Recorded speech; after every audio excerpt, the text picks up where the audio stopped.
నిరాశలో ఉండి అసూయతో అన్యాయం చేసేవారు ఎందుకు వర్ధిల్లుతున్నారు?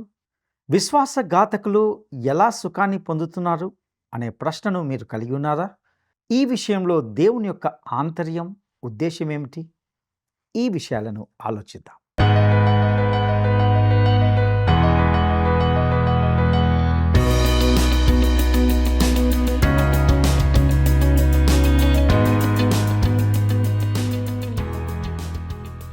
ప్రియమైన మిత్రులారా, వర్డ్ రిసౌండ్ స్టడీ పరిచర్య ద్వారా మిమ్మల్ని అందరినీ నేటి ఈ ప్రేమధార కార్యక్రమానికి స్వాగతిస్తున్నాం.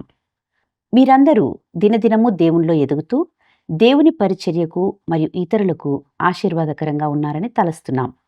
గత కొన్ని రోజులుగా మనము ఇర్మియా గ్రంథ అధ్యయనాల ద్వారా లోతైన ఆధ్యాత్మిక సత్యాలను నేర్చుకుంటున్నాం. నేటి ఈ కార్యక్రమంలో దేవుని బిడ్డలు ఆధ్యాత్మికంగా తప్పిపోయి క్లిష్ట పరిస్థితుల్లో ఉన్నప్పుడు దేవుడు ఉపమానాల ద్వారా ఎలా హెచ్చరించాడో ఆ విషయాలను తెలుసుకుందామా? తల్లిలా లాలించును, తండ్రిలా ప్రేమించును. తల్లిలా లాలించును, తండ్రిలా ప్రేమించును. ముదిమి వచ్చు వరకు ఎత్తుకుని ముత్తాడును, సంక పెట్టుకొని కాపాడును. యేసయ్యా తల్లిలా లాలించును, తండ్రిలా ప్రేమించును.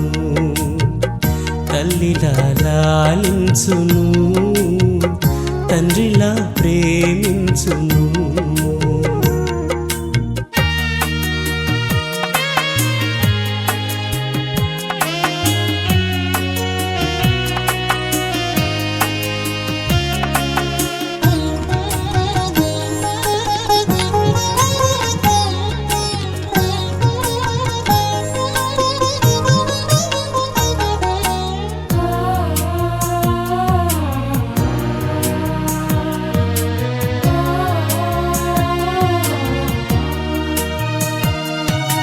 తల్లి అయిన మరచునేమో నేను నిన్ను మరువను, చూడుము నా అరచేతులలో నిన్ను చెక్కియున్నాను.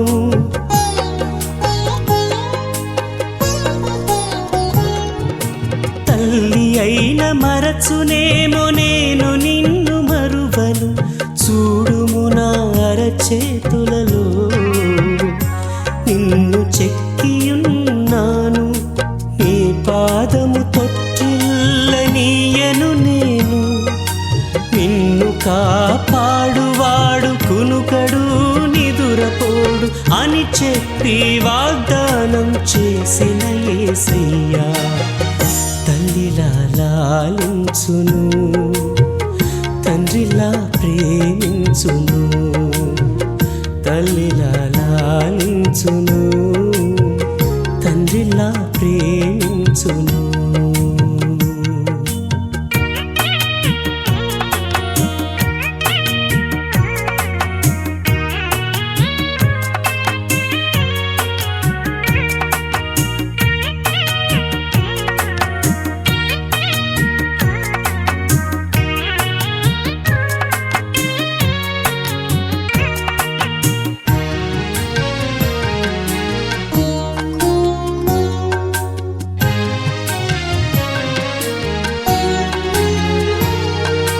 పర్వతాలు తొలగవచ్చు, తత్తరిల్లు మెట్టలన్నీ వీడిపోదు నా కృప నీకు. నా నిబంధన తొలగదు,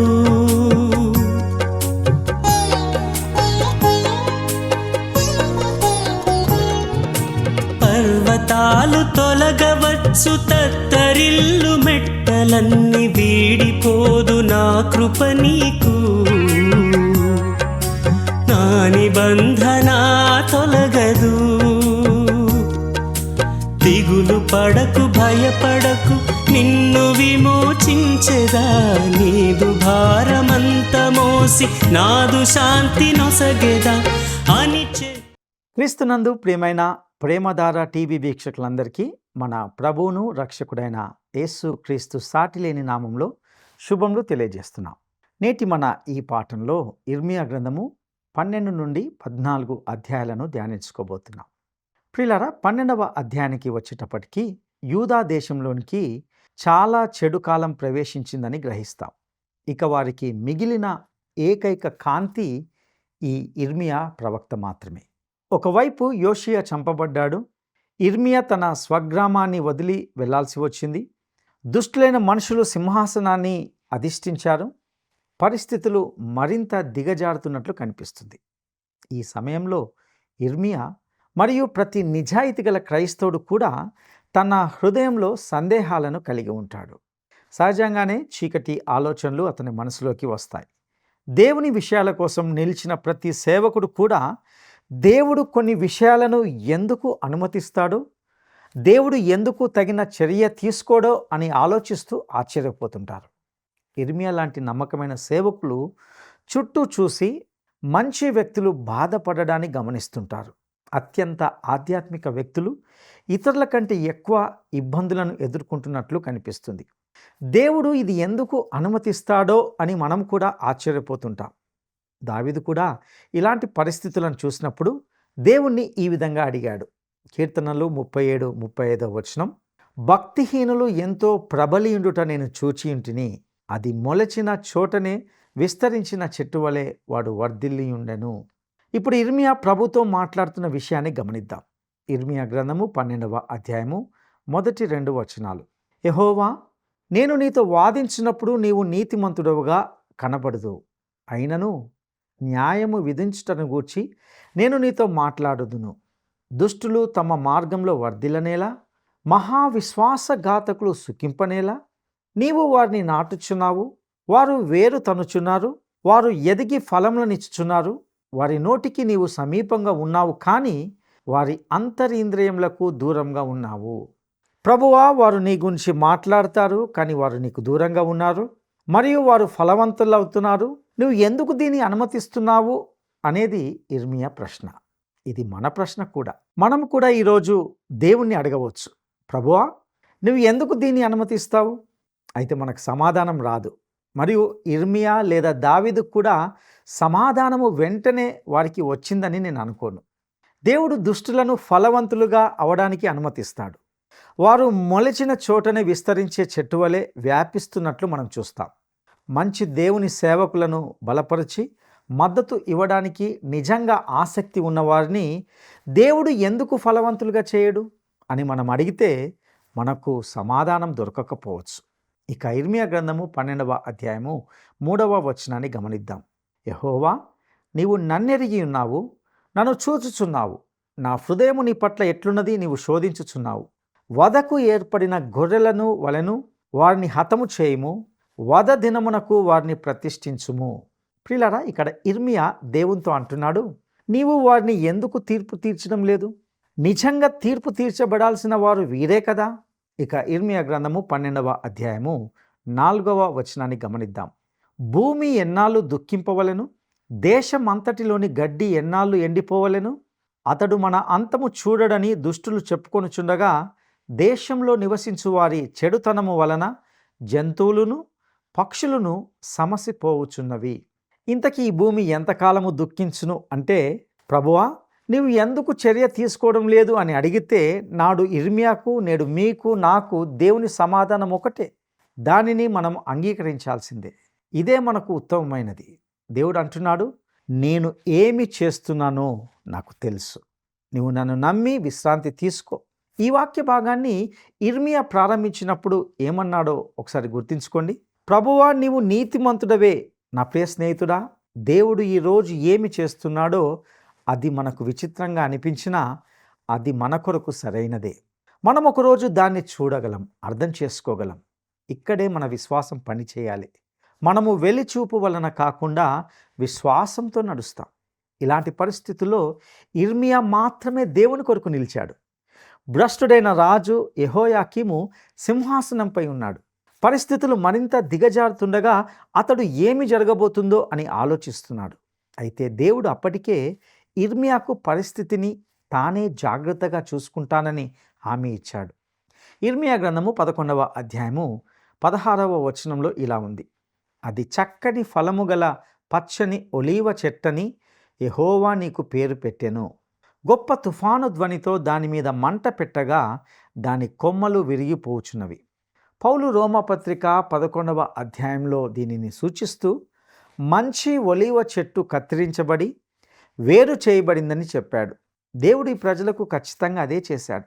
ఈనాడు అదే వేరు నుండి ఆయన ఒక అడవి ఒలీవ చెట్టును మొలకెత్తిస్తున్నాడు. అది మీరు మరియు నేను. సంఘము ఆ వేరుతోనే అంటుకట్టబడింది. అది క్రీస్తు.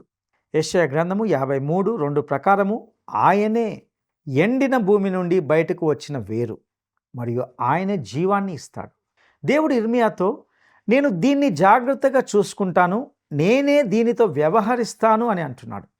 దేవునికి ఇర్మియా చూడగలిగిన పరిస్థితులకు మించిన ఒక గొప్ప ప్రణాళిక ఉంది.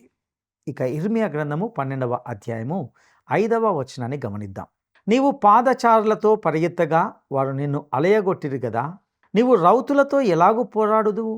నెమ్మదిగల స్థలమున నీవు క్షేమంగా ఉన్నావు గదా. యోర్దాను ప్రవాహంగా వచ్చినప్పుడు నీవేమి చేయదువు?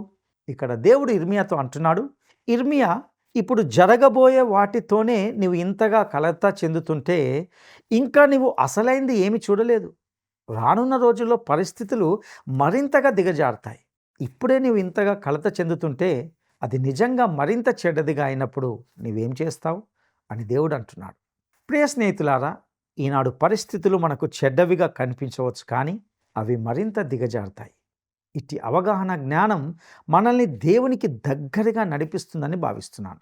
మనం కోరుకున్నట్లుగా ఆయన మనకు అన్ని వివరాలను వివరించడు, కానీ ఎల్లప్పుడూ సరైనది చేస్తాడని మనము ఆయనను విశ్వసించవచ్చని ఆయన మనకు చెబుతాడు. ఇక ఇర్మియా గ్రంథము 12వ అధ్యాయము 9వ వచనాన్ని గమనిద్దాం. నా స్వాస్థ్యము నాకు పొడల పొడల క్రూర పక్షి ఆయన, క్రూర పక్షులు దాని చుట్టూ కూడుచున్నవా? రండి, అడవి జంతువులన్నిటినీ పోగు చేయడి, మింగివేయుటకే అవి రావలెను. ఇక్కడ ఒక ఉదాహరణ చూద్దాం. ప్రతి కాకి తన పిల్లలు ఇతర కాకుల కంటే నల్లగా ఉన్నాయని భావిస్తుంది. కానీ ఒక గుడ్డు పగిలి ఆ పక్షి మచ్చలు గలదిగా మిగతా వాటికి భిన్నంగా ఉన్నప్పుడు తప్పకుండా అక్కడ సమస్య ఉద్భవిస్తుంది. చుట్టూ ఉన్న దేశాలు యూదాను మచ్చలు గల పక్షిగా భావించాయి, మరియు యూదా దేశస్థులు ఇర్మియాను మచ్చలు గల పక్షిగా భావించారు. ప్రజలు అతనితో, మేము నీవు మా పక్షంలో ఉన్నావని భావించాము, కానీ నీవు అలా లేవు, నీవు మచ్చలు గల వాడివి అన్నారు. నా ప్రియ స్నేహితులారా, దేవుని కొరకు నిలిస్తే నీవు నేను కూడా ఒక మచ్చలు గల పక్షిగానే కనబడతాం. ఇక ఇర్మియా గ్రంథము 12వ అధ్యాయము 15వ వచనాన్ని గమనిద్దాం. వారిని పెళ్లగించిన తర్వాత నేను మరలా వారి ఎడల జాలి పడుదును, ఒక్కొక్కని తన స్వాస్థ్యమునకు ఒక్కొక్కని తన దేశమునకు వారిని రప్పింతును. ఇంతకీ ధనవంతులు ఎందుకు వర్ధిల్లుతున్నారు అని ఇర్మియా అడిగినప్పుడు దేవుడు అతనితో, ఇర్మియా, నేను దాని గూర్చి చూసుకుంటాను, మరియు నేను ఏమి నీకు జరగబోతుందో చెప్తాను. వారు బందీలుగా వెళ్తారు, కానీ నేను దేశంను జ్ఞాపకం ఉంచుకొని నేను వారిని తిరిగి స్వదేశానికి తీసుకువస్తాను అని అన్నాడు. ఇక 13వ అధ్యాయానికి వస్తే ఇది మరొక గొప్ప అధ్యాయం అని చెప్పవచ్చు. ఇది చాలా ఆసక్తికరంగా ఉంటుంది. దేవుడు యూదాకు ఒక ఉపమానం చెబుతున్నాడు. అది నారబట్ట ఉపమానం. ఇర్మియా గ్రంథము 13వ అధ్యాయము 1వ వచనాన్ని గమనిద్దాం. యెహోవా నాతో ఈలాగు సెలవిచ్చెను, నీవు వెళ్ళి అవిసెనార నడికట్టు కొని నీ నడుమున దాన్ని కట్టుకొనుము, నీళ్లలో దానిని వేయకుము. ఇర్మియా బరువు పెరిగాడు కాబట్టి దేవుడు అతనికి ఒక నడికట్టు తీసుకొని కట్టుకోమన్నాడు అని మనం అనుకోవడానికి లేదు. వాస్తవానికి అతడు బరువు తగ్గి ఉండవచ్చు. అది బరువు కారణంగా కాదు. ఆ కాలంలో నడికట్టును అలా ఉపయోగించేవారు కాదు, కానీ ఆ రోజుల్లో అది సేవకు సిద్ధమవడానికి ధరించేది. నడికట్టు అనేది సేవకు, పరిచర్యకు గుర్తు. ప్రభువైన యేసు తన సేవకులు నడుములు కట్టుకొని ఉండుడి అని లూకా సువార్త 12వ అధ్యాయము 35వ వచనంలో చెప్పాడు. అంటే సేవకు సిద్ధంగా ఉండాలి అని అర్థం. ఆయన నడుముకు తువాలు కట్టుకొని శిష్యుల పాదాలు కడిగిన సంఘటన గుర్తుంచుకోవాలి. దీనికి 2 అర్థాలు ఉంటున్నాయి. ఒకటి, మహాసేవకుడైన యేసు శిష్యుల పాదాలు కడగడం ద్వారా వారిని సేవకు సిద్ధపరిచాడు. 2, ఆయనతో సహవాసం లేకుండా నీవు నేను సేవ చేయలేము. సేవ అంటే క్రీస్తుతో సహవాసం. ఇది సండే స్కూల్ బోధించడము, పాటలు పాడడం లేదా ప్రసంగించడము కాదు. సేవ అంటే క్రీస్తుతో జీవించడం, ఆయన ఇష్ట ప్రకారంగా కడగబడి ఆయన కొరకు ఉపయోగించబడడం. ఒక ప్రాముఖ్యమైన సత్యం ఏమిటంటే దేవుడు మురికి పాత్రలను ఉపయోగించాడు. ఇప్పుడు ఇర్మియాకు ఈ నడికట్టుతో ఒక విచిత్రమైన పని చేయమంటున్నాడు. అదేమిటంటే ఇర్మియా గ్రంథము 13వ అధ్యాయము 3 నుండి 5 వచనాల్లో గమనిద్దాం. రెండవ మారు యెహోవా వాక్కు నాకు ప్రత్యక్షమై, నీవు కొని నడుమున కట్టుకొనిన నడికట్టును తీసుకొని లేచి యూఫ్రటీసు నొద్దకు పోయి అక్కడనున్న బండబీటలో దాన్ని దాచి పెట్టుమనగా, యెహోవా నాకు ఆజ్ఞాపించినట్లు నేను పోయి యూఫ్రటీసు నొద్ద దానిని దాచిపెట్టి తిని. ప్రియులారా, ఇర్మియా నిజంగా యూఫ్రటీస్కు వెళ్ళి నడికట్టును దాచాడా లేదా అనేది చర్చనీయాంశం. అయితే అతను నిజంగా వెళ్ళాడు. ఆ కాలంలో దేశాల మధ్య ప్రయాణాలు సాధారణం కాబట్టి అతడు ఈ ప్రయాణం చేసి ఈ విచిత్రమైన పని చేశాడు అని నమ్మవచ్చు. అతడు తిరిగి వచ్చినప్పుడు ప్రజలు అడిగి ఉండవచ్చు, ఇర్మియా, ఇంతకీ నువ్వు ఎక్కడికి వెళ్ళావు? అప్పుడు అతడు, నేను బబులోనుకు వెళ్ళాను అని జవాబు ఇచ్చి ఉండవచ్చు. అక్కడ ఏమి చేశావు? రాజు ప్రతినిధిగా వెళ్ళావా లేక వ్యాపారం పైన వెళ్ళావా అని అడిగినప్పుడు ఇర్మియా, లేదు, నేను ఒక బట్టను దాచడానికి వెళ్ళాను అని చెప్పి ఉండవచ్చు. స్నేహితులారా, ఆ మాట విని ఆ గుంపు వారు దానికి ఎంతగానో నవ్వి ఉండవచ్చు. ఇర్మియా గ్రంథము 13వ అధ్యాయము 6-7 వచనాలను గమనిద్దాం. అనేక దినములైన తర్వాత యెహోవా, నీవు లేచి యూఫ్రటీస్ నొద్దకు పోయి నేను అక్కడ దాచిపెట్టుమని నీకు ఆజ్ఞాపించిన నడికట్టును అక్కడ నుండి తీసుకొనుమని నాతో చెప్పగా, నేను యూఫ్రటీస్ నొద్దకు పోయి త్రవ్వి ఆ నడికట్టును దాచిపెట్టిన చోటు నుండి దానిని తీసుకొంటిని. నేను దానిని చూడగా ఆ నడికట్టు చెడిపోయి ఉండెను, అది దేనికిని పనికి రానిదాయను. ఇక్కడ ఇర్మియా ఆ నడికట్టును ఉతకకుండా ధరించాడు కాబట్టి అది మరింత మురికిగా మారింది. చివరికి అది ఎంత మురికిగా మారిందంటే అతడు ఇక దానిని ధరించలేకపోయాడు. తర్వాత దేవుడు దాన్ని ఒక వస్తుపాఠంగా బబులోనులో పాతిపెట్టమన్నాడు. అతడు తిరిగి వచ్చి త్రవ్వినప్పుడు ఆ బట్ట దేనికి పనికి రానిదయ్యింది. ఇంతకీ ఈ విచిత్రమైన చర్యకు అర్థమేమిటి? ఇర్మియా గ్రంథము 13వ అధ్యాయము 8-9 వచనాలను గమనిద్దాం. కాగా యెహోవా వాక్కు నాకు ప్రత్యక్షమై ఇలాగు సెలవిచ్చెను.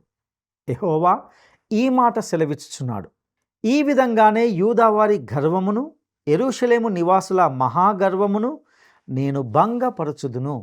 ప్రియులారా, ఇక్కడ దేవుడు చెప్పేది ఏమిటంటే యూదా ప్రజలు నిరంతరము పాపంలోకి మునిగిపోతున్నందున వారికి ఇక ఆశ నిరీక్షణ లేని స్థితికి చేరుకుంటారు. ఆయన వారిని బబులోనుకు బందీలుగా పంపబోతున్నాడు. ఈ వస్తుపాఠము ఎంతో ఆకట్టుకునేదిగా ఉండింది. దేవుడు తన ప్రజలకు బోధించడానికి కొన్ని విచిత్రమైన విషయాలను ఉపయోగిస్తాడు.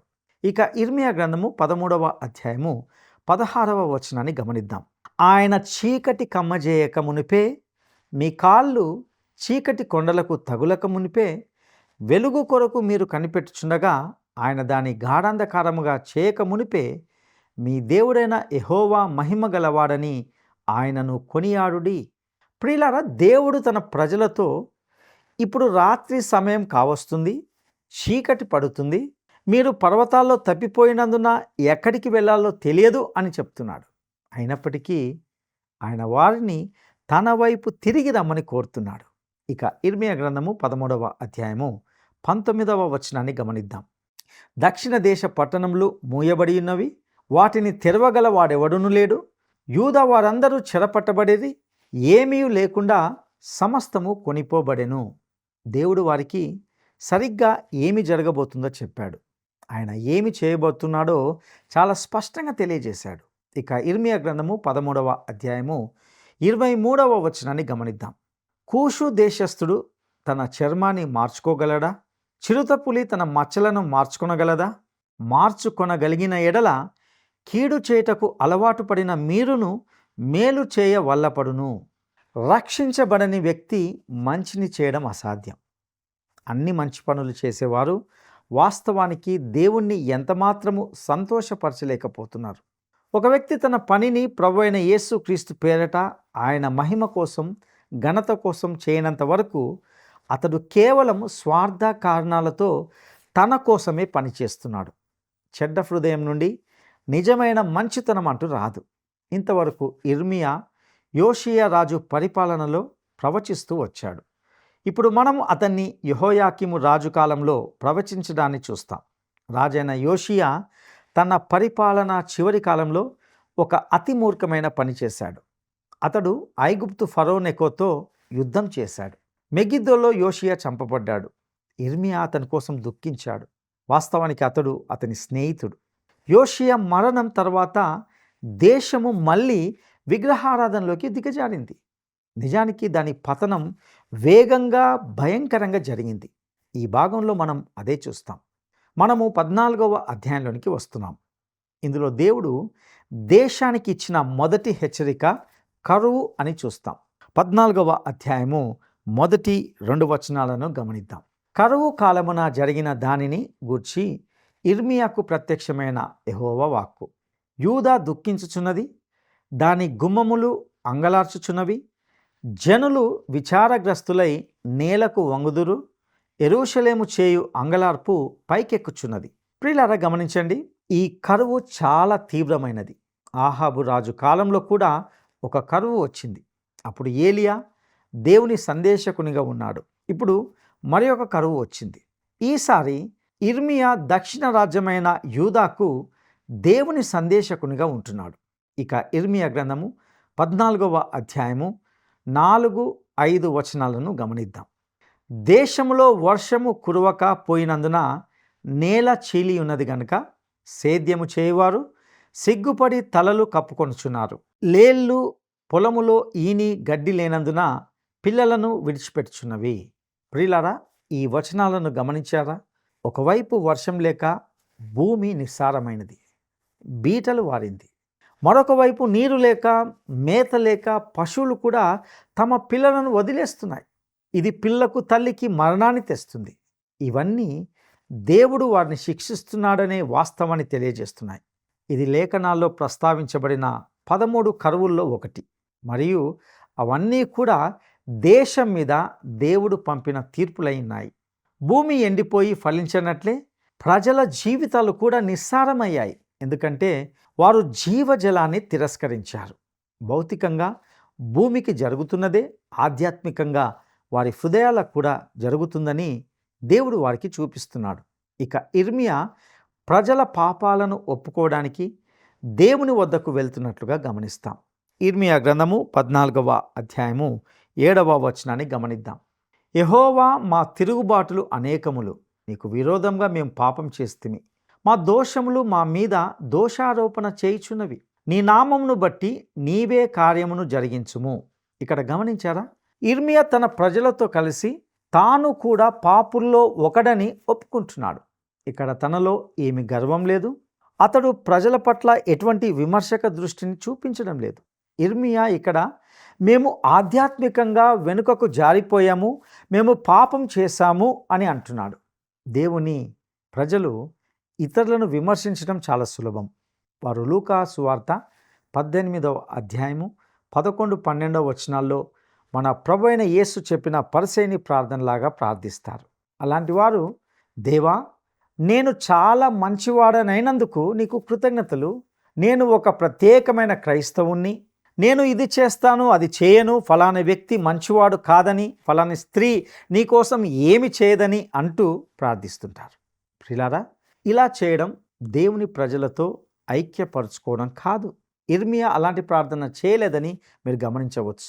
అతడు పాపం చేసిన దేవుని ప్రజలతో తనను తాను ఐక్యం చేసుకొని, మేము ఆధ్యాత్మికంగా వెనుకకు జారిపోయాము, మేము పాపం చేశామన్నాడు. ప్రియ స్నేహితులారా, మనము మన పాపాలను, అలాగే మన ప్రజల పాపాలను ఒప్పుకుంటూ దేవుని ముందు నిలిచినప్పుడే దేవుని తీర్పు గురించి మాట్లాడవచ్చు. అంతేకాని మనము అలా చేయలేనప్పుడు దేవుని స్థానంలో ఉన్నట్లుగా మాట్లాడకూడదు. ఈ అధ్యాయంలో మనము ముందుకు సాగిన కొద్దీ చీకటి క్రమంగా దట్టమవుతుందని, ప్రజలు చీకటి పర్వతాలపై తడబడుతున్నారని గ్రహిస్తాం. ఇక ఇర్మియా గ్రంథము 14వ అధ్యాయము 13వ వచనాన్ని గమనిద్దాం. అందుకు నేను, అయ్యో ప్రభు అయిన యెహోవా, మీరు ఖడ్గము చూడరు, మీకు క్షామం కలగదు, ఈ చోటను నేను స్థిరమైన సమాధానం మీకు ఇచ్చేదనని ప్రవక్తలు వారితో చెప్పుచున్నారని నేను అనగా, ప్రియులరా, ఇక్కడ అబద్ధ ప్రవక్తలు ప్రజలతో సమాధానాన్ని, సంపదలను, భవిష్యత్తులో మీకు ఆశీర్వాదాలుగా ఉన్నాయని ప్రవచిస్తున్నారు. అంతా బాగానే ఉంటుందని వారు ప్రకటిస్తున్నారు. ఇర్మియా గ్రంథము 14వ అధ్యాయము 14వ వచనాన్ని గమనిద్దాం. యెహోవా నాతో ఇట్లా, నేను ప్రవక్తలు నా నామమును బట్టి అబద్ధములు ప్రకటించుచున్నారు, నేను వారిని పంపలేదు, వారికి ఆజ్ఞ ఇయ్యలేదు, వారితో మాట్లాడలేదు. వారు అసత్య దర్శనమును, శకునమును, మాయా తంత్రమును, తమ హృదయమున పుట్టిన వంచనను ప్రకటన చేయుచున్నారు. రాజైన యోషియా మరణించిన తర్వాత ఇర్మియా ఇప్పుడు చాలా ఒంటరిగా ఉన్నాడు.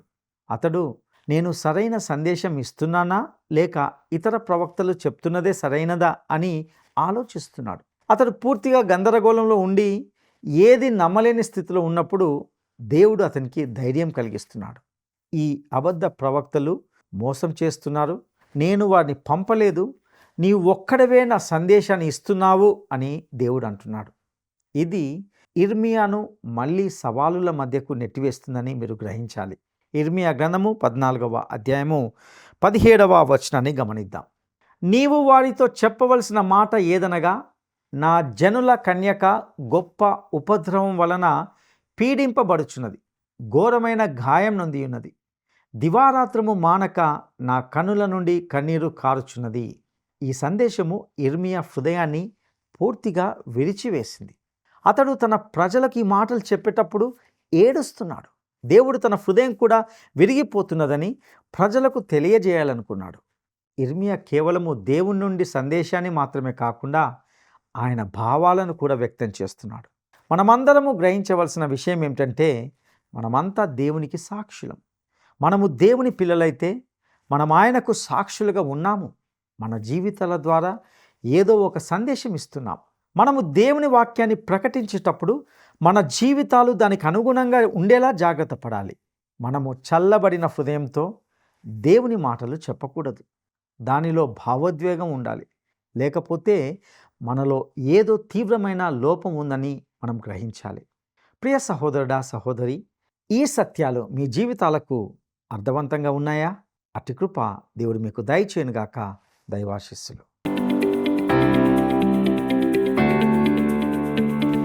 యెహోవా దేవుడు తన ప్రజలకు ఏమని పేరు పెట్టాడు? యెహోవా దేవుడు తన ప్రజలకు ఏమని పేరు పెట్టాడు? 1. ఫలించడి ద్రాక్ష చెట్టు. 2. యోరను నాటబడిన అంజూరపు చెట్టు. 3. చక్కని ఫలము గల పచ్చని ఒలివ చెట్టు.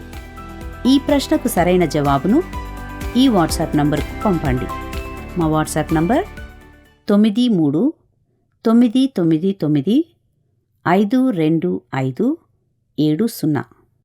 ఈ ఆధ్యాత్మిక సందేశాల ద్వారా దేవుడు మీతో వ్యక్తిగతంగా మాట్లాడుతూ ఉన్నాడని, ఇందలి సత్యాలు మీ ఆధ్యాత్మిక జీవితాలకు దోహదకరంగా ఉన్నాయని తలస్తున్నాం.